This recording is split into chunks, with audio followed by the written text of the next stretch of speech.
Hello, beautiful friends. This is the Organizer Advisor here to help you enhance your happiness and transform your life. Welcome to day 21. We are rolling now. We are on the downhill slope and the end is in sight. We are almost finished with our total life transformation. I'm so excited for you. So we're going to get started, but first I just want to thank everyone who's been on this journey. If you've just joined this journey, bravo. It's still not too late to transform your life. Everything is archived on the YouTube channel, so you can go back and do this process at your pace, however fits your life.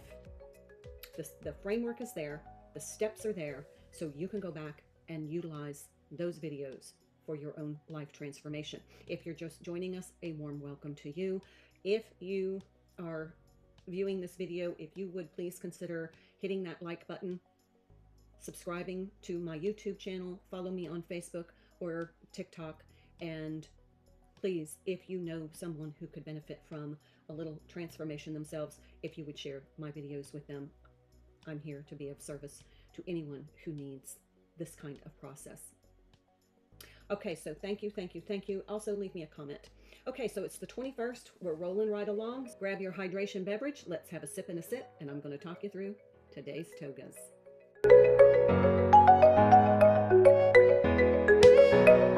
Okay, friends, according to my plan, we are really rolling. Let's talk about our document organization today. Our TOGA for today, our Transformational Organization Goals and Activities.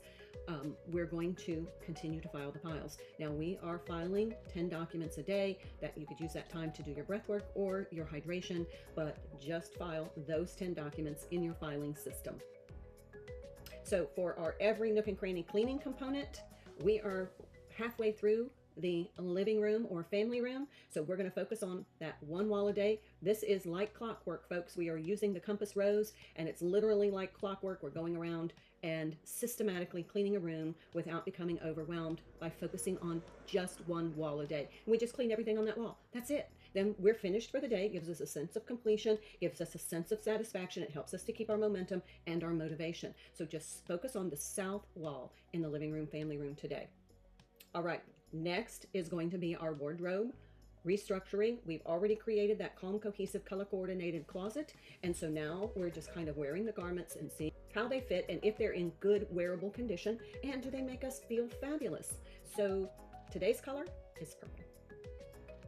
All right, let's move on to our organize to utilize. Now this is where we're going to do a little bit more today. I have 3 items that we're going to organize to utilize today. The first item is vases. Now some of us have a lot of vases and some of us have a few vases, but I'm going to encourage you to use the vases. Valentine's Day is coming up.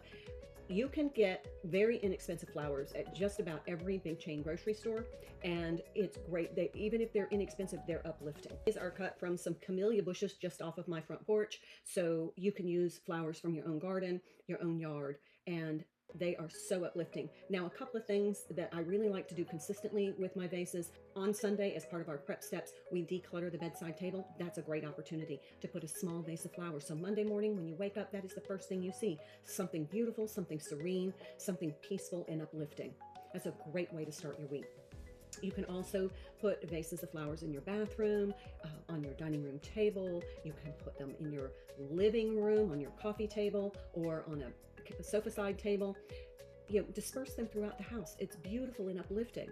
Also, if you have some vases that you aren't necessarily thrilled about keeping, and this is a great opportunity to give something to somebody and uplift somebody else's day, you can get, again, some inexpensive flowers from your local grocery chain and put them in that vase, arrange them nicely, and then take them to an assisted living, nursing home, or a physical rehab facility. And then just ask the receptionist if they wouldn't mind giving those flowers to someone who doesn't get a lot of visitors, never receives any flowers, or somebody who really needs an uplift. A lot of times, that is a great way to utilize those vases and make somebody else feel special. So use those vases, make sure you clean them, create a dedicated space for them, and make sure that they're accessible so that you can use them. Using your vases is a great strategy for good self-care. Okay, so let's go on to item number 2 for our organize to utilize. Not everybody is going to have a ton of these. So again, that's why we're doing 3 items today, because these are items that we usually don't have an awful lot of, but I still wanted to include them in our organize to utilize. Okay, so we're going to gather together all of our clocks and timepieces. Now, if you have clocks on the wall or grandfather or grandmother clocks, of course, we're not going to gather those together. But what we do want to do is we want to find all of the clocks and timepieces that we have. And we want to make sure that they are clean. And if it's a wood cabinet, we hydrate that wood cabinet. Another thing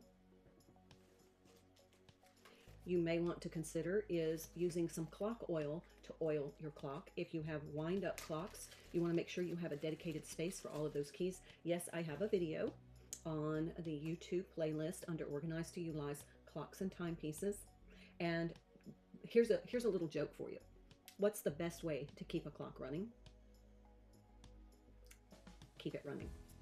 So what you want to do is make sure that you are maintaining your clocks. Now, if you have actual clocks that are not quartz or digital, and they are, they have the clock works, you do want to give them an oil every once in a while. Please check with your manufacturer's instructions, or you can Google online how to do it. But most wind-up clocks with gears are going to have little ports that you can use clock oil and just oil them. Make sure you're winding them and that you level them.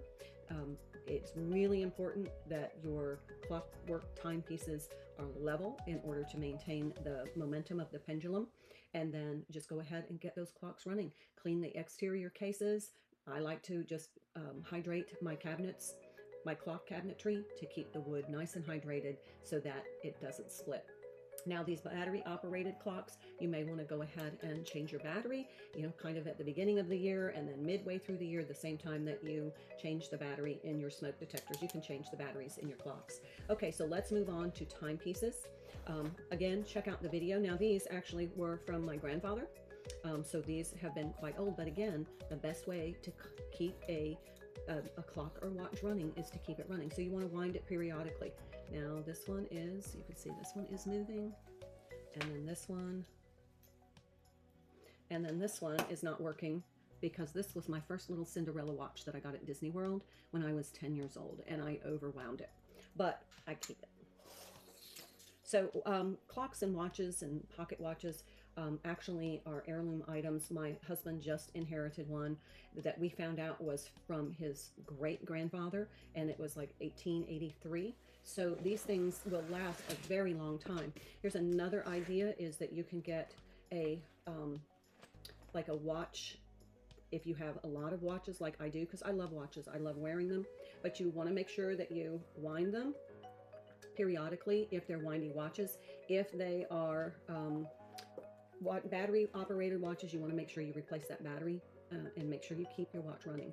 Okay, so you kind of get the gist. I do have a video on it, but I did want to show you. I pick up a lot of these. Oh, one more thing I want to show you. This one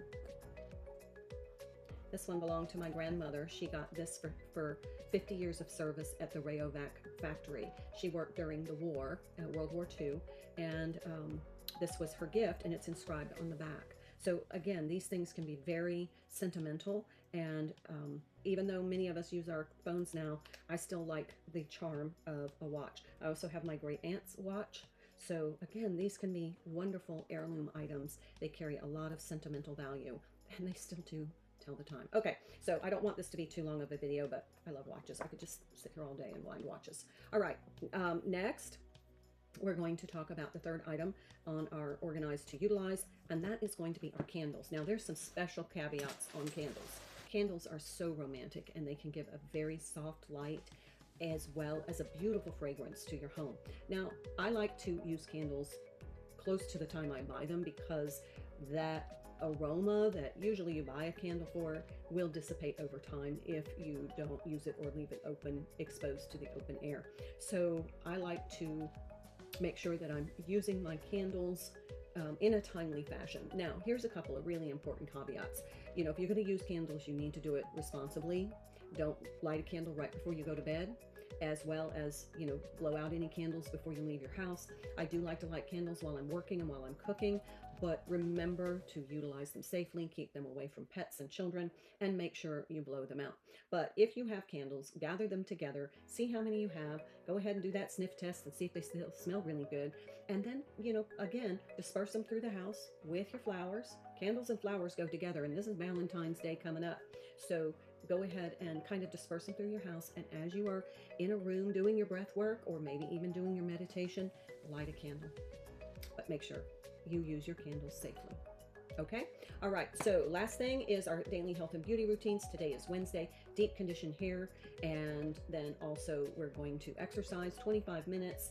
I recommend doing a 10-minute walk, 10 to 15-minute walk after your largest meals of the day. So if that's lunch and dinner, then walk for 15 minutes after you eat those meals. This is going to help with your blood sugar. It'll help with your insulin resistance. It's going to bring your cortisol down, and it will help with your blood pressure, and you're going to sleep better at night. Make sure that you're hydrating. Take time for stillness. Use your candle and flowers, and set the stage for some deep meditation. Also, do your breath work. This is going to help regulate our nervous system, as well as eat clean so that we can nourish our body from the inside out. Take vitamins and supplements if you do, and then also sprinkle in a little gratitude in your day. Gratitude. This is your gratitude reminder, because gratitude is glitter for your soul, and it releases a lot of really feel-good brain chemicals. So have a wonderful day. I look forward to seeing you tomorrow, and we are counting down the last days of our total life transformation. I'm the Organizer Advisor, wishing you a wonderful Wednesday, and I look forward to seeing you tomorrow.